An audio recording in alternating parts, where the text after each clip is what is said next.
Liberty Square pulsed with life as the sun began its descent behind the city skyline. The ancient cobblestones, polished smooth by countless footsteps, reflected the first glimmers of neon from the surrounding shops and cafes.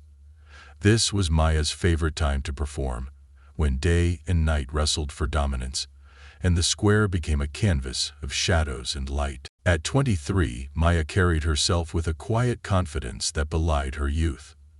Her weathered guitar case bore the scars of 5 years on these streets, each scratch and dent a testament to her journey. She'd arrived here at 18, fresh from a small town where dreams went to die, armed with nothing but her father's old guitar and an unwavering determination to make music her life. The regular crowd had already begun to gather.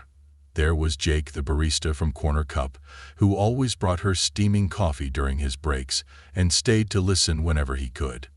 Sarah, the silver-hazed owner of Moonlight Books, who'd given Maya shelter during sudden downpours and violent storms. Old Tom, who lived in the alley behind the Chinese restaurant, but somehow always managed to find $1 to drop in her case. Maya's fingers danced across the strings, coaxing out a melody that seemed to capture the very essence of the evening. Her voice, when it joined the guitar, carried traces of smoke and honey. The kind of voice that made strangers stop in their tracks and forget their destinations. "Got time for one more?"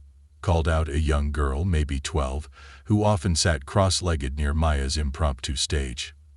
Ella, Maya remembered.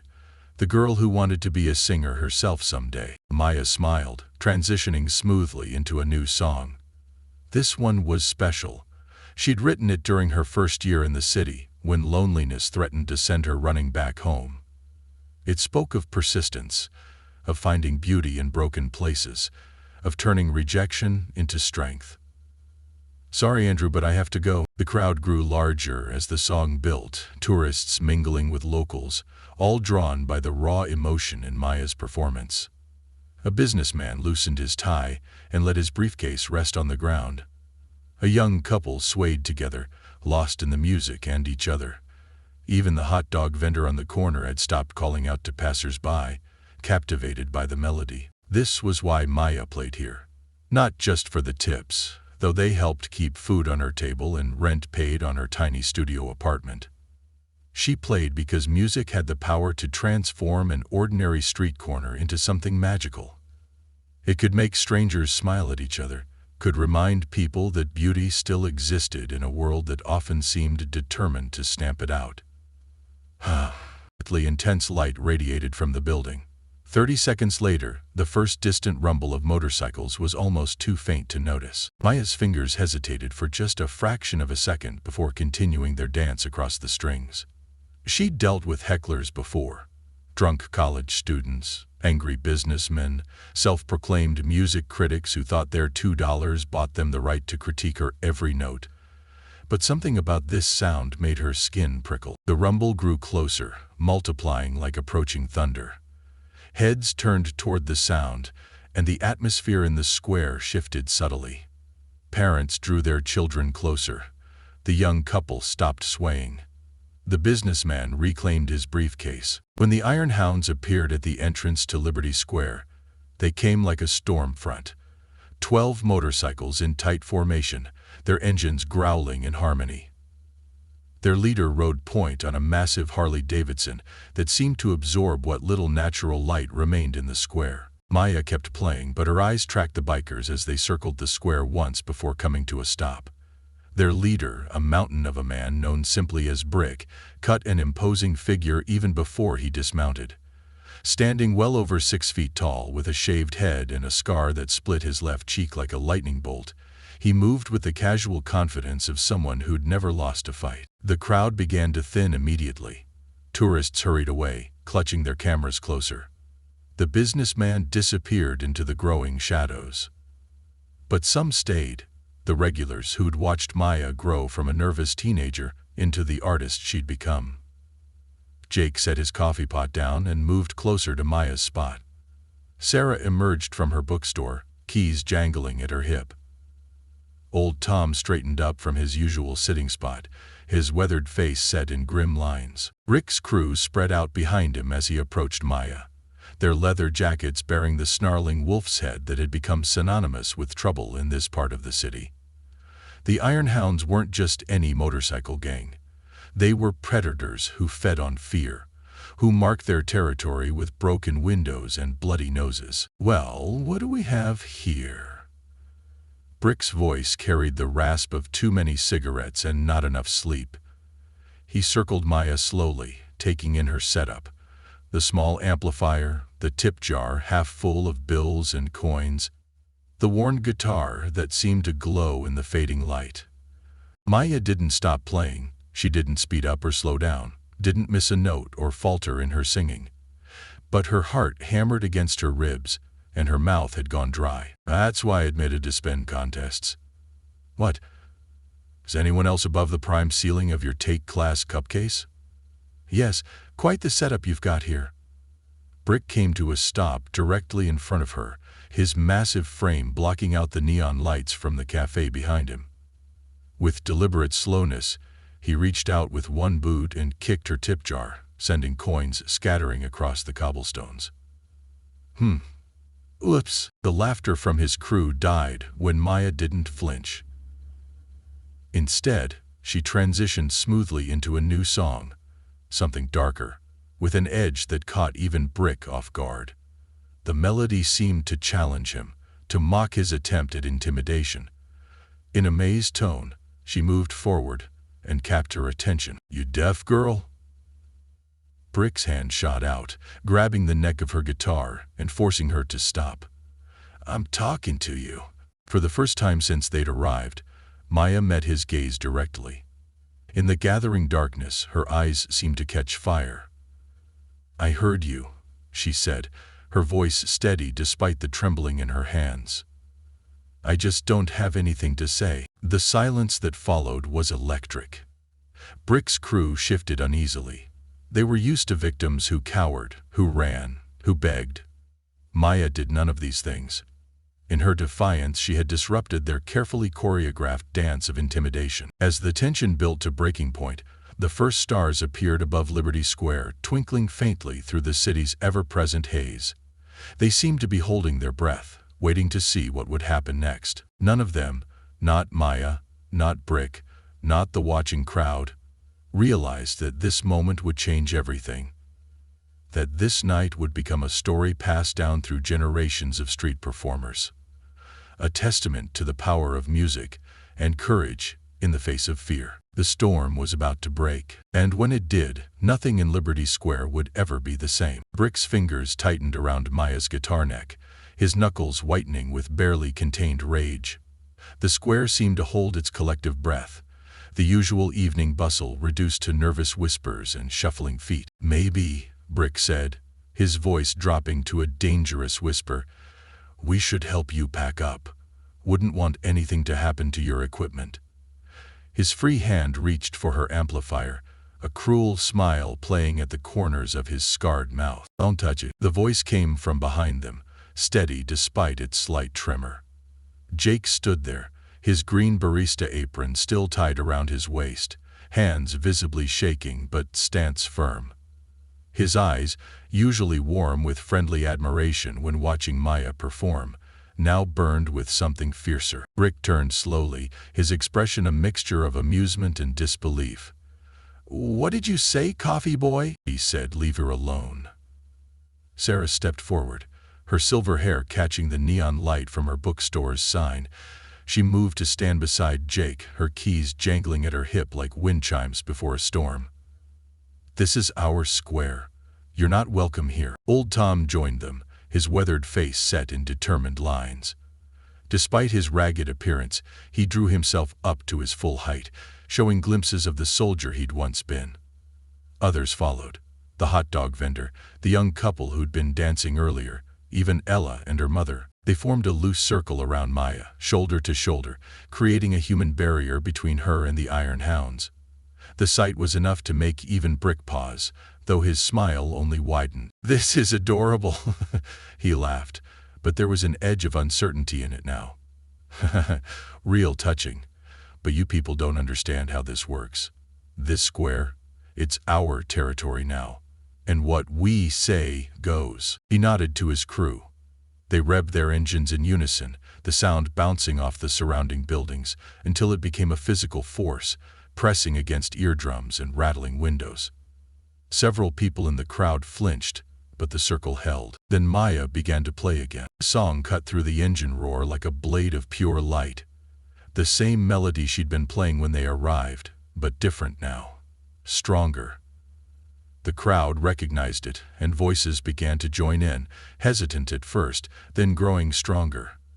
The sound swelled, filling the square, drowning out the motorcycles until Liberty Square became an amphitheater of defiance. Brick's face contorted with rage. He lunged forward, but found his path blocked by more people.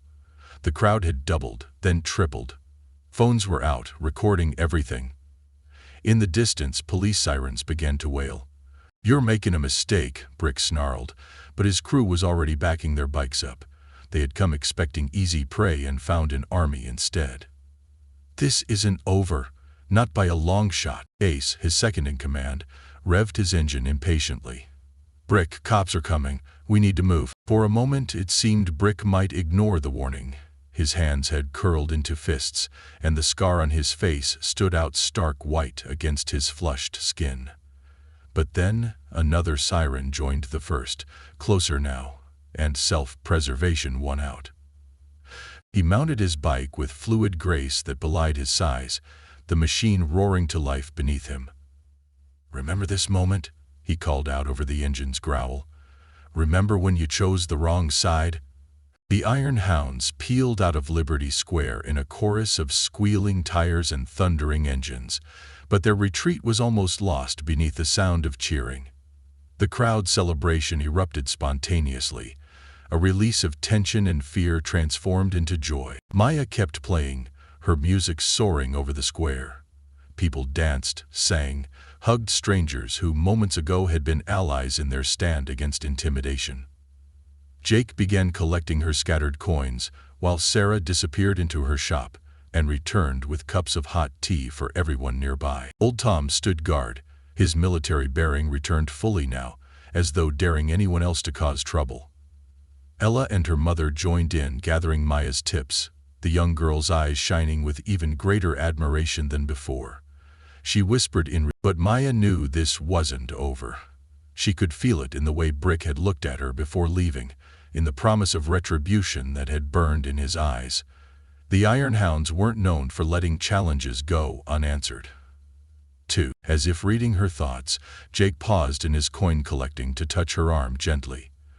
"We'll be ready," he said softly. "If they come back, we'll be ready." Sarah nodded in agreement, passing Maya a steaming cup of chamomile tea. "This square has seen worse than them, dear, and we take care of our own." The police arrived minutes later, their blue and red lights painting the cobblestones in shifting patterns. They took statements, asked about the Iron Hounds, made notes about Brick and his crew. But Maya knew they couldn't be everywhere, couldn't protect her every moment. She crept down her alley in the darkness. Yet somehow, that thought didn't frighten her as much as it should have. Looking around at the faces of those who had stood with her, Jake with his earnest concern, Sarah with her quiet strength, old Tom with his protective vigilance, and all the others who had chosen to stay rather than run, Maya felt something she hadn't experienced since leaving home 5 years ago. She felt safe. The night deepened, and gradually the square began to empty. The excitement faded, replaced by the usual rhythm of city life. But something had changed. The air felt different, charged with possibility. The neon lights seemed brighter, more defiant against the darkness. And Maya's music, always beautiful, now carried an edge of steel beneath its sweetness. Each note spoke of courage, of unity, of the strength that comes from standing together against fear. As she packed up her guitar, her hands still trembling slightly from the night's events, Maya looked around at what remained of the crowd. They weren't just faces anymore, not just people who passed through her life for a moment before moving on. They were something more precious, a family forged in the face of fear, a community that refused to be broken. The Iron Hounds would be back, of that she was certain. But when they returned, they would find more than just a lone musician in their path. They would face the heart and soul of Liberty Square itself. The house was quiet and empty, the only sound coming from Liberty Square's mixer. Maya smiled as she slung her guitar case over her shoulder, the night's tips heavy in her pocket. Tomorrow would bring what it would bring, but tonight they had won, and that was just the beginning. The morning after the confrontation dawned crisp and clear, but Liberty Square felt different. News of the previous night's events had spread through the city like wildfire, drawing curious onlookers and reporters to the usually quiet corner. Maya arrived to find her regular spot surrounded by a small crowd, their phones raised to capture images of where the standoff had taken place. Sarah met her at the door of Moonlight Books, pressing a warm cup of coffee into her hands. "Channel 5 was here an hour ago," she said, her eyes twinkling with a mixture of pride and concern. "You've become quite the local celebrity overnight." Maya took a sip of coffee, letting the warmth spread through her chest. The events of the previous night felt almost dreamlike now. But the slight tremor in her hands when she thought of Brick's final threat was very real. "Sometimes life has other plans for us," Sarah replied, watching as more people filtered into the square. "The question is, what will you do with the spotlight now that it's found you?" It was a good question, one that Maya pondered as she set up her equipment. Her old amplifier, which had survived countless rainstorms and accidental kicks, now bore a fresh dent from the Iron Hound's harassment. She ran her fingers over it gently, like soothing an injured friend. Jake appeared with his usual morning coffee delivery, but today he carried something else as well, a local newspaper. The front page featured a grainy cell phone photo of Maya standing her ground against Brick, her guitar held like a shield between them. The headline read, "Street musician stands up to notorious biker gang." "You're trending on social media too," Jake said, his excitement barely contained. "People are sharing videos of what happened. You've become a symbol, Maya. A symbol of standing up to bullies." Maya scanned the article, her heart racing as she read descriptions of herself and the Iron Hounds. The paper painted her as a hero, but all she could think about was Brick's promise of retribution. "They'll come back," she said, voicing the fear that had kept her awake most of the night. "We know," Jake replied, his voice dropping to match her serious tone. "That's why we've been talking. Sarah, old Tom, me, and some of the others. We're not going to let them catch us off guard again." Throughout the morning, Maya's regular audience grew larger than ever. People who had never stopped to listen before now lingered, their expressions a mixture of curiosity and admiration. Some approached to share their own stories of encounters with the Iron Hounds, tales of intimidation, vandalism, and fear that had gone unchallenged for too long. Old Tom took up his usual position nearby, but today he sat straighter, more alert. His weathered face carried the watchful expression of a sentinel, and Maya noticed he wasn't alone. Other regulars had positioned themselves around the square, maintaining careful watch on all approaches. Around noon, a young woman with vibrant blue hair pushed through the crowd. She introduced herself as Elena, a local artist whose gallery had been vandalized by the Iron Hounds 3 months ago.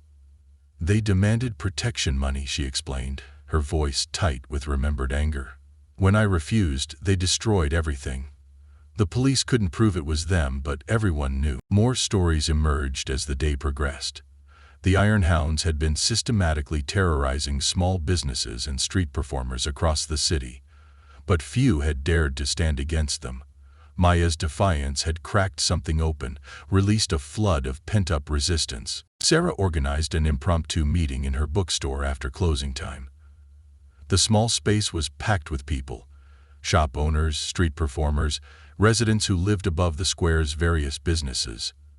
They shared information about the Iron Hounds' patterns, their known hangouts, their methods of intimidation. "They usually strike when people are most vulnerable," explained a food truck owner named Miguel.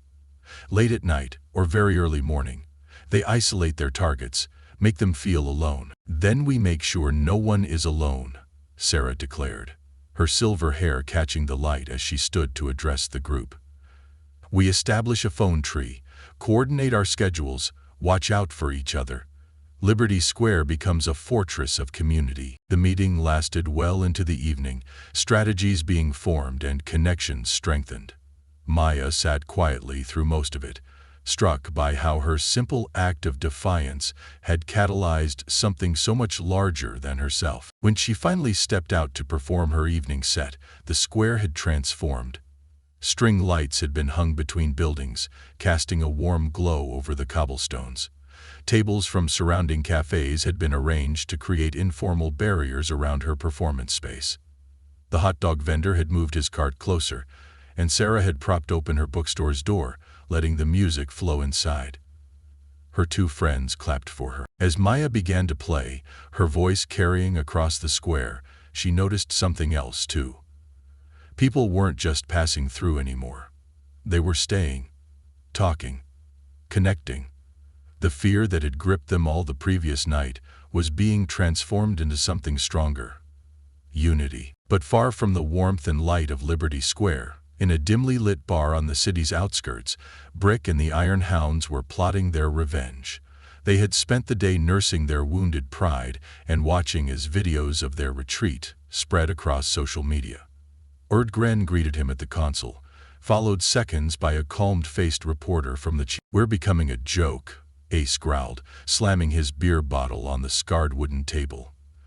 "Every punk with a phone thinks they can stand up to us now." Brick's face remained impassive, but the scar on his cheek pulsed with suppressed rage. "Then we remind them why they feared us in the first place," he said, his voice carrying above the bar's background noise. "We hit them so hard, they never think about defying us again." The Iron Hounds leaned in closer as Brick outlined his plan. They would strike not just at Maya, but at everyone who had stood with her. The message would be clear. Solidarity came at a price, and they would make sure it was too high for anyone to pay. What they didn't realize was that the very community they planned to terrorize was growing stronger by the hour.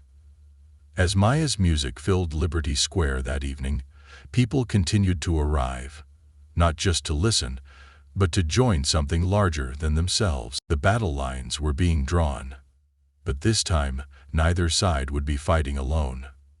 The question that hung in the air, unspoken but heavy with possibility, was simple. When the storm came again, who would be left standing? Maya played until her fingers ached, each song a declaration of resilience, each note a promise that tomorrow would be better than today. The crowd stayed with her, their presence a shield against the gathering darkness. The war for Liberty Square was just beginning. A week passed, each day tenser than the last. Liberty Square had transformed into a fortress of community, but the constant vigilance was taking its toll.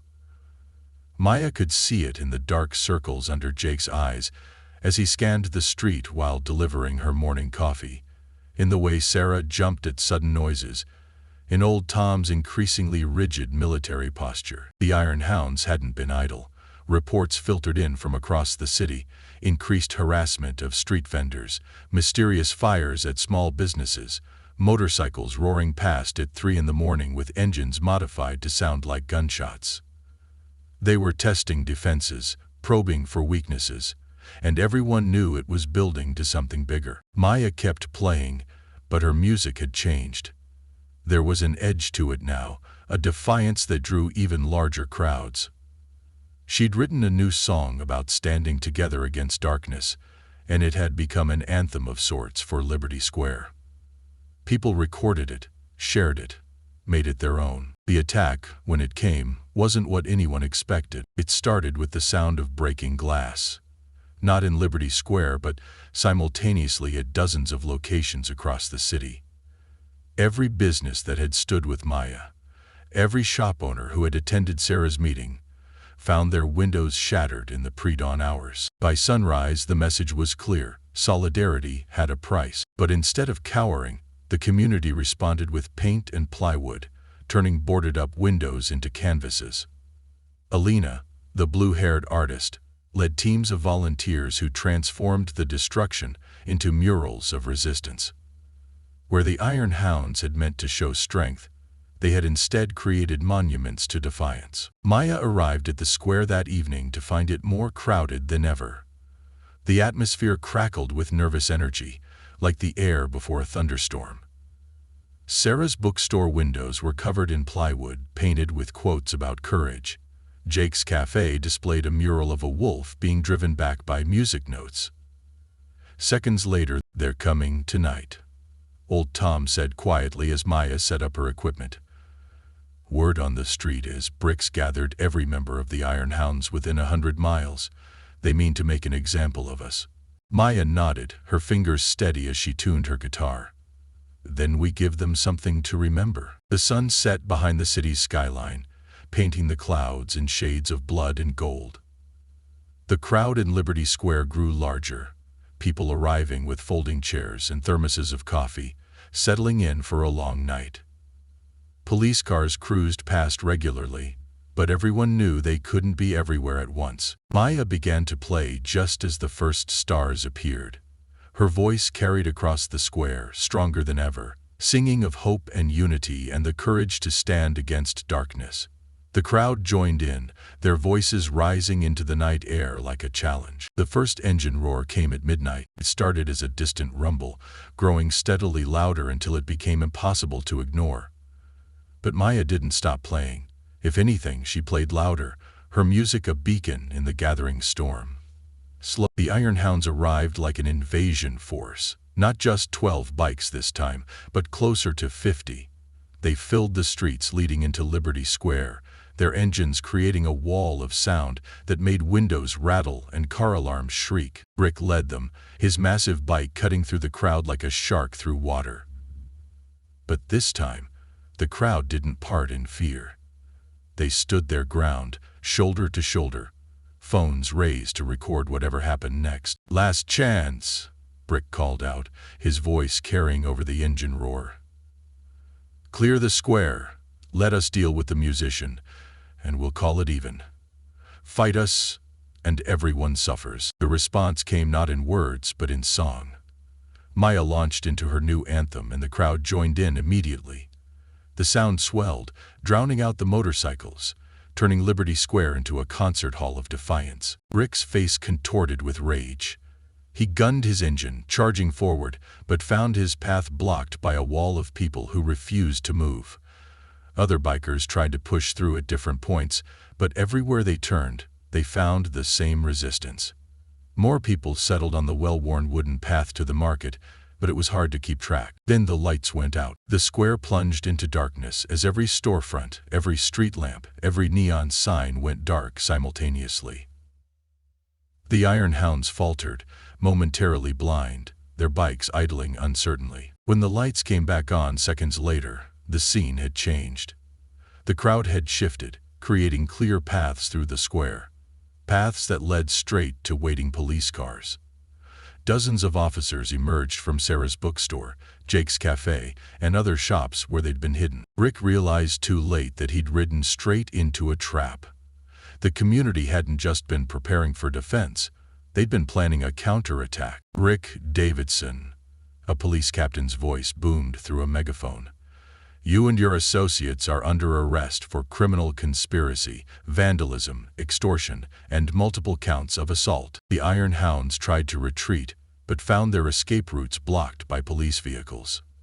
In the chaos that followed, some bikers abandoned their machines and tried to run. Others surrendered immediately. A few fought, adding resisting arrest to their charges. Brick remained motionless on his bike, his eyes locked on Maya. She met his gaze steadily, her fingers never stopping their dance across the guitar strings.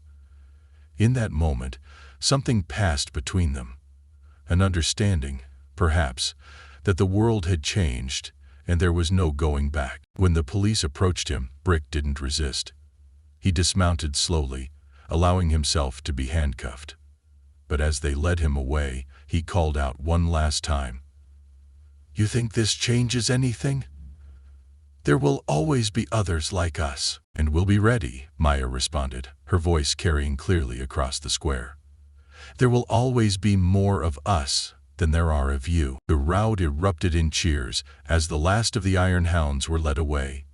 The nightmare that had haunted Liberty Square was over, not through violence or intimidation, but through the power of community and courage. Maya played long into the night, her music now a celebration of victory.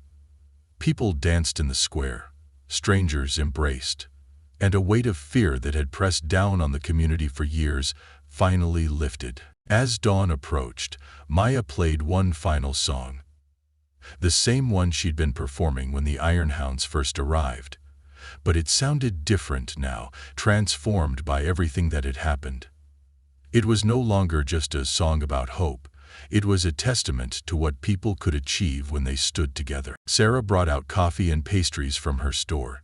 Jake distributed blankets to those who had stayed all night.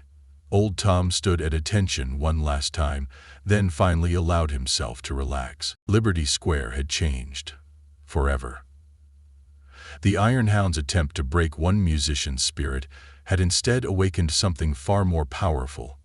The knowledge that when people unite, fear loses its power to control them. In the far distant future, the lights of the drones camps illuminated Confederation ships' arrival. Maya packed up her guitar as the first rays of sun painted the sky in shades of promise.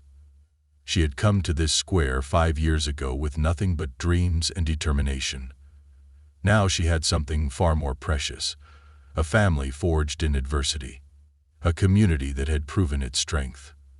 Her grandchildren were gone, and now her family was at war. The music would go on, but it would never be quite the same. It would be better.